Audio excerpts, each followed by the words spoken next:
Pasukan Kristus, siap! Shalom adik-adik. Shalom Pika Koko. Shalom. Koko Andrew kok mukanya cemberut sih? Iya nih, aku lagi sedih. Kenapa sedih? Kan kita mau memuji Tuhan. Oh iya ya, kalau datang kepada Tuhan harusnya bersukacita. Betul, nah adik-adik di rumah juga harus bersukacita dan semangat ya memuji Tuhan. Ayo adik-adik kita nyanyikan Happy Ayaya.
Adik-adik, selanjutnya harus lebih semangat ya.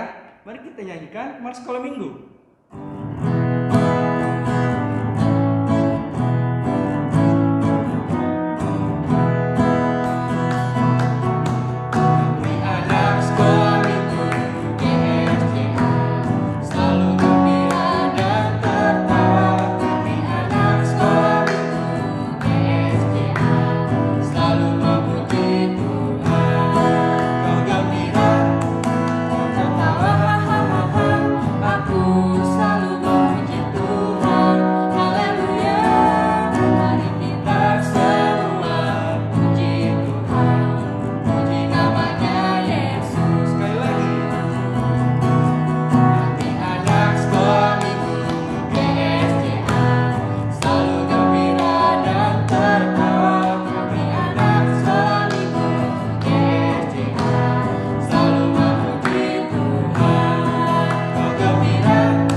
Tiba saatnya kita mau duduk diam di bawah hatinya Tuhan. Kita mau mendengarkan sebagian dari firman Tuhan. Kita mau bersikap doa. Kita mau nyanyikan Roh Kudus hadir di sini.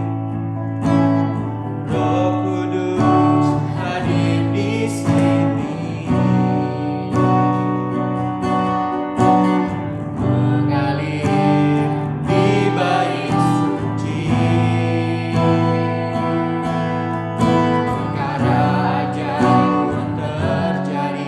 Kuasa mukjizat yang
Kudus. Kami sudah mengucap syukur Tuhan. Sebentar kami akan mendengarkan sebagian firman-Mu Tuhan. Kiranya Engkau memberkati hamba-Mu yang akan menyampaikan firman Tuhan. Semoga apa yang keluar dari mulut-Mu berasal dari-Mu saja Yesus. Dan firman-Mu boleh terang di hati kami dan boleh menjadi rema buat hidup kami Yesus. Terima kasih Roh Kudus. Kau memberkati ibadah kami selanjutnya. Dalam nama Tuhan Yesus kami sudah dan mengucap syukur. Haleluya, amin.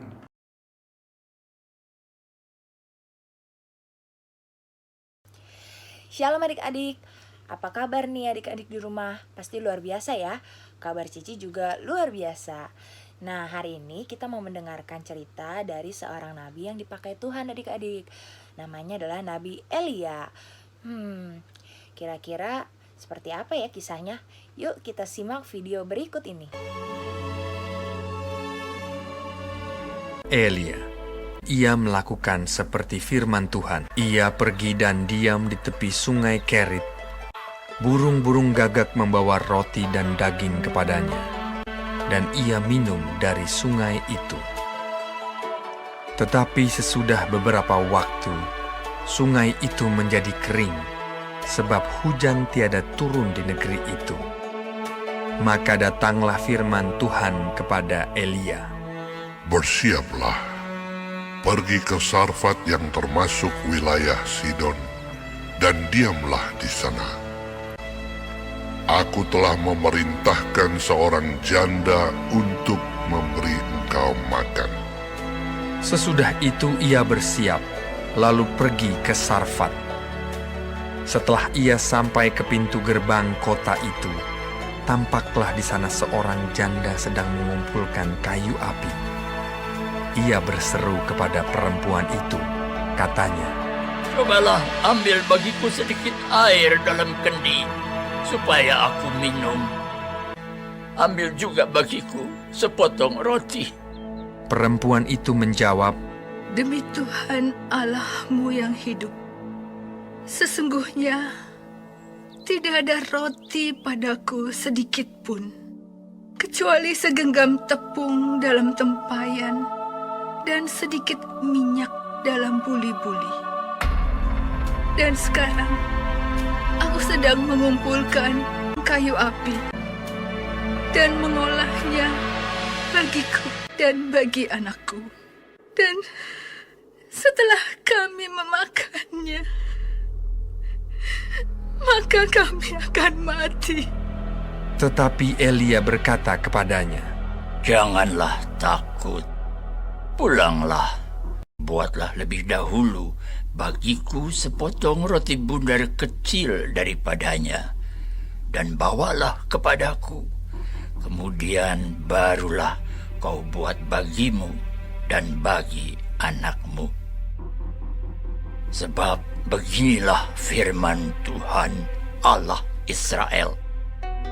Tepung dalam tempayan itu tidak akan habis, dan minyak dalam buli-buli itu pun tidak akan berkurang sampai pada waktu Tuhan memberi hujan ke atas muka bumi." Lalu pergilah perempuan itu dan berbuat seperti yang dikatakan Elia. Tepung dalam tempayan itu tidak habis, dan minyak dalam buli-buli itu tidak berkurang, seperti firman Tuhan yang diucapkannya dengan perantaraan Elia. Maka perempuan itu dan dia serta anak perempuan itu mendapat makan beberapa waktu lamanya. Sesudah itu, anak dari perempuan pemilik rumah itu jatuh sakit, dan sakitnya itu sangat keras, sampai tidak ada nafasnya lagi. Kata perempuan itu kepada Elia, "Apakah maksudmu datang kemari, ya abdi Allah? Singgahkah engkau kepadaku untuk mengingatkan kesalahanku dan untuk menyebabkan anakku mati?" Kata Elia kepadanya, "Berikanlah anakmu itu kepadaku." Elia mengambilnya dari pangkuan perempuan itu dan membawanya naik ke kamarnya di atas. dan membaringkan anak itu di tempat tidurnya. Sesudah itu ia berseru kepada Tuhan. Katanya, Ya Tuhan Allahku, apakah Engkau menimpakan kemalangan ini atas janda ini juga, yang menerima aku sebagai penumpang? Pulangkanlah kiranya nyawa anak ini ke dalam tubuhnya. Tuhan mendengarkan permintaan Elia itu, dan nyawa anak itu pulang ke dalam tubuhnya, sehingga ia hidup kembali. Elia mengambil anak itu, ia membawanya turun dari kamar atas dan memberikannya kepada ibunya. Ini anakmu, ia sudah hidup. Kemudian kata perempuan itu kepada Elia, Sekarang aku tahu bahwa engkau abdi Allah. Nah, bagaimana adik-adik? Sudah menyimak kan kisah Nabi Elia dengan seorang janda Sarfat? Sekarang adik-adik berarti sudah tahu nih seperti apa kisahnya. Tapi Cici mau tanya pendapat adik-adik. Menurut adik-adik, pertemuan Nabi Elia dengan seorang janda Sarfat merupakan kebetulan atau tidak? Tidak ya adik-adik, seperti di awal kisah bahwa Nabi Elia diperintahkan Tuhan untuk bertemu dengan seorang janda Sarfat. Nah, akhirnya saat Nabi Elia bertemu dengan seorang janda Sarfat, Tuhan menjadikan pertemuan mereka sebagai perantara untuk Tuhan dapat memberkati Nabi Elia dan seorang janda Sarfat. Nabi Elia diberkati secara kebutuhannya, dan seorang janda Sarfat diberkati secara kepercayaannya. Karena setelah pertemuan yang mereka alami, seorang janda Sarfat percaya bahwa setiap perkataan yang keluar dari mulut Nabi Elia dan juga firman Tuhan yang disampaikan oleh Nabi Elia merupakan perkataan yang benar. Dan seorang janda Sarfat tersebut juga percaya bahwa Allah Israel adalah Allah yang hebat adik-adik. Nah, kita mau masuk lagi ke dua poin yang bisa kita ambil dari kisah Nabi Elia dan seorang janda Sarfat. Yang pertama, kisah ini mengingatkan kita bahwa kita memiliki Tuhan yang senantiasa memberi dan memelihara hidup kita adik-adik. Nah adik-adik, mungkin kita seringkali takut atau khawatir saat menghadapi hal-hal yang tidak sesuai dengan harapan kita. Sama seperti seorang janda Sarfat. Saat Nabi Elia meminta makanan yang hanya dimiliki oleh janda Sarfat untuk sekali makan, janda Sarfat bingung. Dia ragu dan takut karena dia memiliki seorang anak yang harus diberi makan juga. Tapi akhirnya janda Sarfat tetap taat kepada Nabi Elia dan melakukan seperti apa yang diminta oleh Nabi Elia. Akhirnya janda Sarfat melihat mujizat Tuhan dalam hidupnya.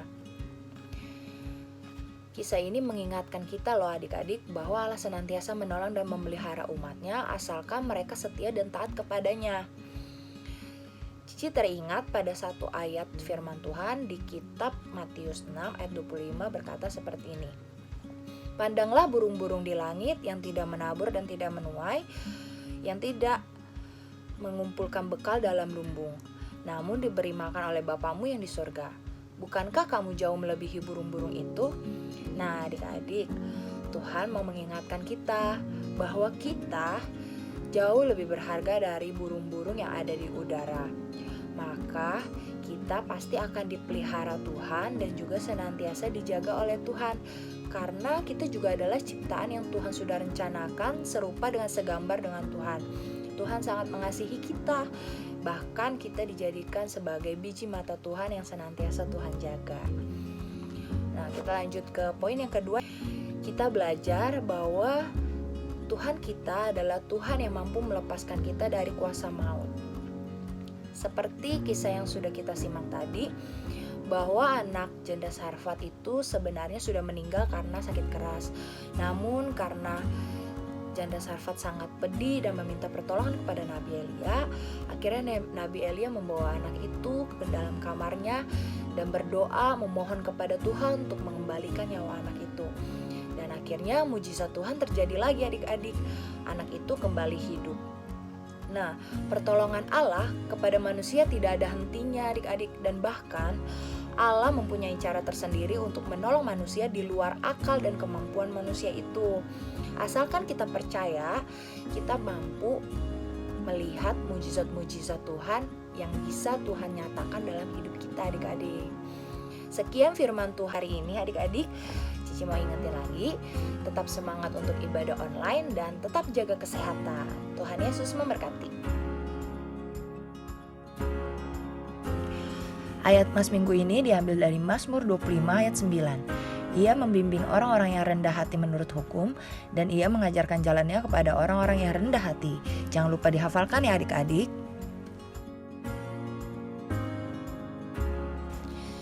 Halo adik-adik, aktivitas hari ini kita akan belajar menyambungkan kata. Jadi seperti yang terlihat di gambar, terdapat kata-kata yang dibagi dua bagian ya adik-adik, ada di sebelah kiri dan juga di sebelah kanan. Tugas adik-adik adalah menyambungkan kata yang di kiri dengan kata yang di kanan menjadi sambungan kata yang tepat. Berikut terlampir contohnya ya. Di sebelah kiri sudah ada dua kata, yaitu raja dan hamba. Di sebelah kanan sudah ada dua kata juga, yaitu Aram dan perempuan. Maka yang benar adalah raja Aram dan hamba perempuan. Nah, silakan mengerjakan ya adik-adik. Tuhan Yesus memberkati. Adik-adik, inilah para pemenang aktivitas ibadah online 27 Juni. Ada Rio, Jaden Noel, Grace, semuanya dari kelas Pratama. Selamat ya adik-adik. Untuk adik-adik semuanya, yuk tetap rajin ikut ibadah online dan kerjakan aktivitas yang seru yang sudah disiapkan oleh guru sekolah minggu. Tuhan Yesus memberkati. Sampai jumpa minggu depan adik-adik. Tuhan Yesus memberkati.